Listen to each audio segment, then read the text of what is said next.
ಅದೇ ಚಂದ ಚಂದ ನನ್ನ ಹೆಂಡತಿ ಒಂದು ಇಂಡಸ್ಟ್ರಿಯಲ್ ಹಿಟ್ ಅದು ಆ ಟೈಮಲ್ಲಿ ಆ ವರ್ಷ ಹೌದು ರಿಲೀಸ್ ಆಗಿದ್ದ ಹೌದು ಸಿನಿಮಾ. ಹೌದು ಪುನೀತ್ ರಾಜ್ಕುಮಾರ್ ಅವ್ರಿಗೂ ಆಗಿರ್ಬೋದು, ಅವರೇ ಒಂದು ಬೇರೆ ತರ ಜನರಿಗೂ ಅವರು ಡೆಫಿನೆಟ್ಲಿ ಇದಾಯ್ತು ಹೌದು ಅದು. ಹೌದು. ಸೊ ಆ ಒಂದು ಇದ್ರ ಶೂಟಿಂಗ್ ಟೈಮಲ್ಲಿ ಆಗಿರ್ಬೋದು, ಅವಾಗ ಏನಾದ್ರು ಪುನೀತ್ ರಾಜ್ಕುಮಾರ್ ಸರ್ ಏನ್ ಹೇಳಿದ್ರು ನಿಮಗೆ? ಚೆನ್ನಾಗಿ ಬರೀ ಅದ್ರ ಬಿಫೋರ್ ಆಗಿರ್ಬೋದು, ಆಫ್ಟರ್ ಆಗಿರ್ಬೋದು, ಏನಾರು ಹೇಳಿದ್ರ ನಿಮಗೆ? ಸೊ ಸಿನಿಮಾ ರಿಲೀಸ್ ಆಗಿ 25 ಡೇಸ್ ಸೆಲೆಬ್ರೇಷನ್ ಇದರಲ್ಲಿ ಪ್ರೆಸ್ ಮೀಟಲ್ಲಿ ನನಗೆ ಅಪ್ಪು ಸರ್ ಸಿಕ್ಕಾಗ ಹಾ.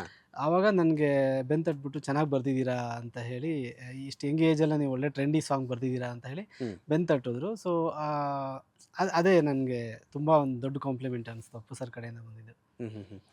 ಅದಾದ್ಮೇಲೆ ನೆಕ್ಸ್ಟ್ ನಿಮಗೆ ಬ್ರೇಕ್ ಕೊಟ್ಟಿದ್ದು ಇನ್ನೂನು ಬೇಕಾಗಿದೆ, ಹೌದು ಹೌದು ಅದಾದ್ಮೇಲೆ ಕಾಂತಾರ. ಹೌದು. ಸೊ ಈ ಎರಡು ಸಾಹಿತ್ಯದ ಬಗ್ಗೆ ಹೇಳೋದಾದ್ರೆ.